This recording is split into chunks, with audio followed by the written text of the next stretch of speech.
Introduction. Before we pursue a cause or a venture, we think we need X, Y, and Z and other endless things. We think, 1, that we need money to get into a romantic relationship.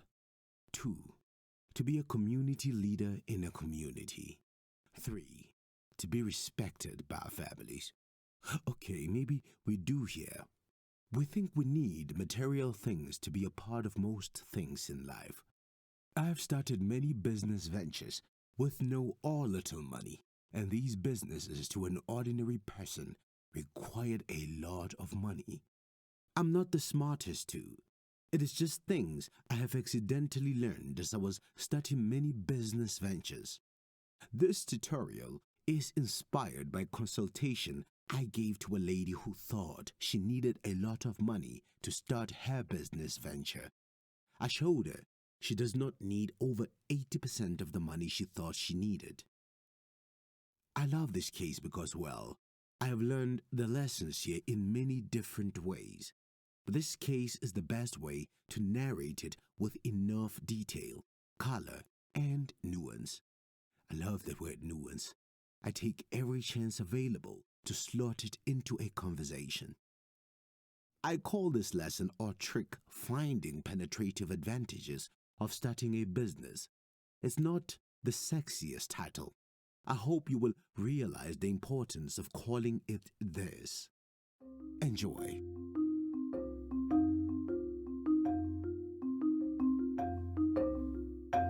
Finding penetrative advantages to starting a business given limited resources.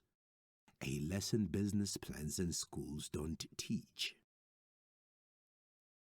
Mbali wants to start a kiddies' clothing boutique.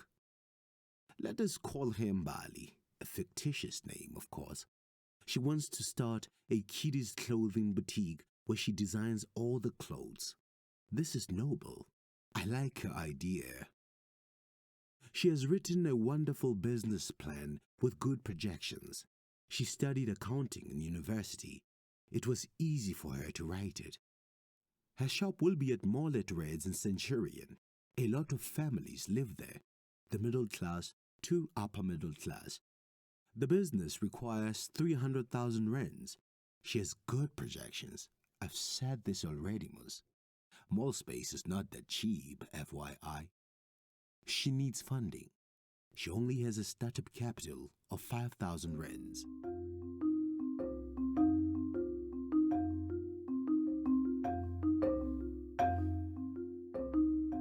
She needs funding. Can she get funding? She is demoralized at the thought that she might not get funding for her awesome business idea. Can she get funding? This is the big question. This is her first business. She has no business experience whatsoever.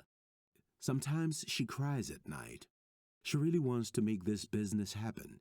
Making clothes for kids is her passion.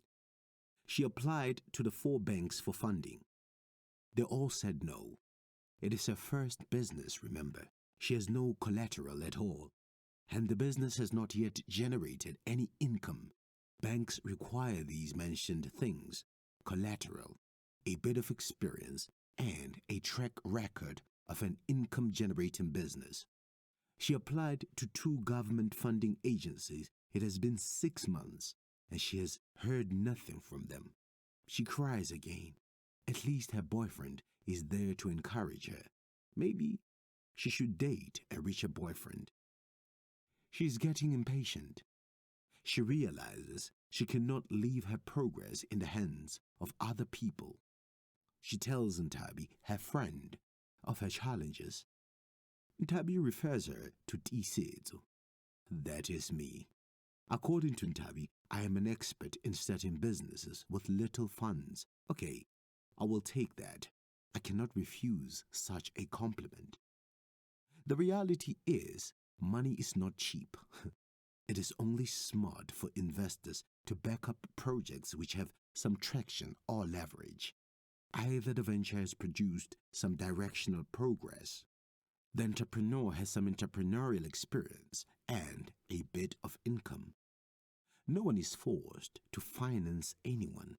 I often hear aspiring entrepreneurs complain that getting funding is hard. The entitlement mentality can hold a person back, and it does.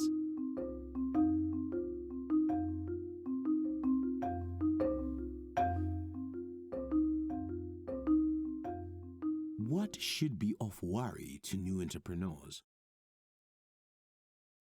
For a new entrepreneur in Bali, the worry should be about exploring possible simple angles that will allow her to start however small her steps are, however little the funds she has, and whichever way possible, even if it is not pretty. She should realize her priority goal is not necessarily to get funding, but to start her business. A business plan is a tool required by banks to evaluate the risk of financing a business. It is like a questionnaire. Yes, it makes the entrepreneur aware of important business concepts. However, it does not help you to conceive an angle, or as I call it here, penetrative advantage, to start a venture, especially with very limited resources. Just to digress a bit, I share the hate I have for business plans in my book, Forget the Business Plan, Use This Short Model. I am kidding with the hate part.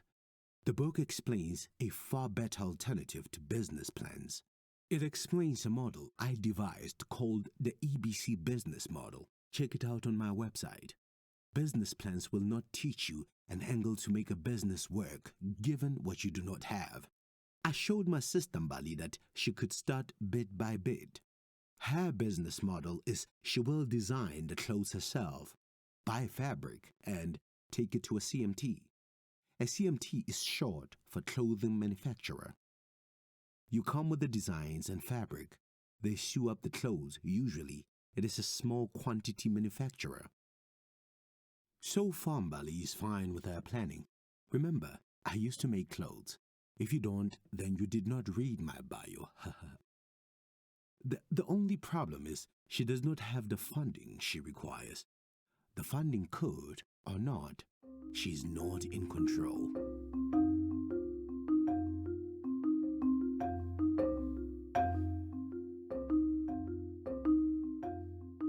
What can Bali do to start her business with only what she has? Let her break apart the makeup of her products. I asked her to do the following. What products does she intend on selling? She intends on selling jeans, t-shirts, caps, and belts. What is the ease and cost of making each item? T-shirts. To make a t-shirt, 1 square meter of fabric is required. It costs 25 rands. To sew the garment, the manufacturer CMT charges 30 rands.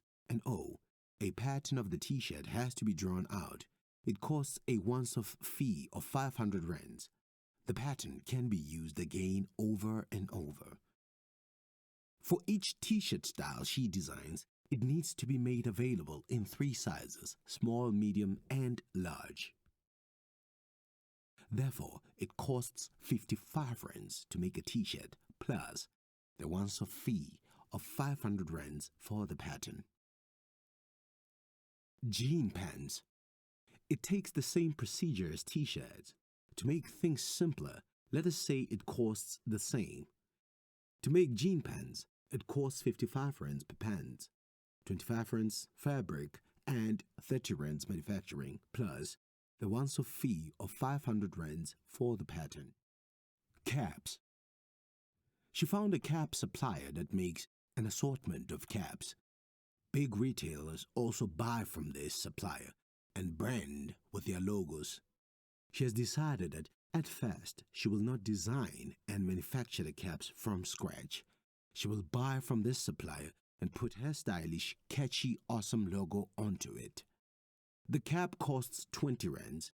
The embroidery costs 15 rands. To have a cap, it costs her a total of 35 rands. And it is a one-size-fits-all kids. Therefore, no need to make other sizes. Belts. She has found a canvas manufacturer to make the belts. She will get nice belt buckles from a factory in downtown Johannesburg. The canvas costs 20 rands and the buckle costs 10 rands. A whole belt will cost her 30 rands to make. She will attach or sew the canvas to the buckle herself.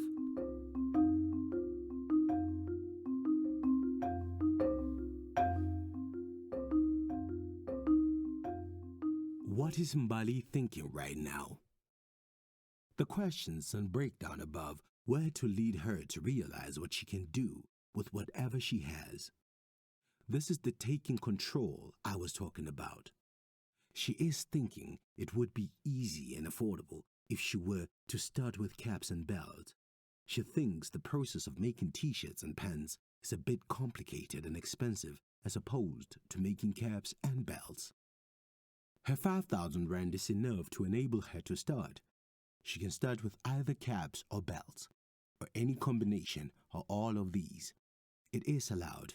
It is a start. She just has to make her start easier. She is thinking she cannot afford a store, and a store should not stop her from starting her venture. She can sell from the boot. Why should renting a shop hold her back? She will start without a shop and sell wherever. What of her products would work in the market? I asked her which of her products are easy to make and sell. 2. Hold higher value in consumers' eyes than the others. 3. Easily strike attention to her brand. And 4. Has a price her immediate buyers, co-workers, friends, and family are willing to pay. Belts and caps are easy to make or source. Caps strike easy attention. Sharply branded t-shirts do. Well-crafted jeans do also. Her immediate buyers will not mind paying 60 rands for a cap. She is uncertain what the right price is for t-shirts and jeans. The idea here was to find a penetrative advantage product or products. The idea is to find what is workable, get in the market with it, and use the proceeds to finance the fancy stuff. The idea here was to find a penetrative advantage product or products, for example, 1 or 2 products which are easy for her to make, finance and sell, and hold a higher value for the consumer and would easily cause a stir in the market, thus exposing her infant brand. Caps, t-shirts, and belts are products which might have that penetrative advantage in her case. So, from there on is for her to make samples of the products. It could even be 2 items, cap and t-shirt. Dress her cute kid and take photos. Put on social media, Facebook and Instagram, then she is in the business. Then from there on, she markets the business and takes orders.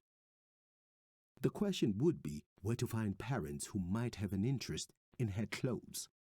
It would be more effective if she found them in places where they are in bundles. 1. The start is everyone she knows, friends, family, acquaintances, and so on. 2. She can test her social media audience. If the clothes strike attention, the business will take off. 3. Negotiate exhibition space at school activities where parents are invited. 4. Depending on how she feels about it. But if it were me, I would convince, bribe, donate, pay creches to put the catalogs in the kids' backpacks. 5. Introduce her brand to kids' blogs. Nothing fancy. Interaction with the market will tell her where to improve and how to proceed. It is about testing, baby, without much capital outlay.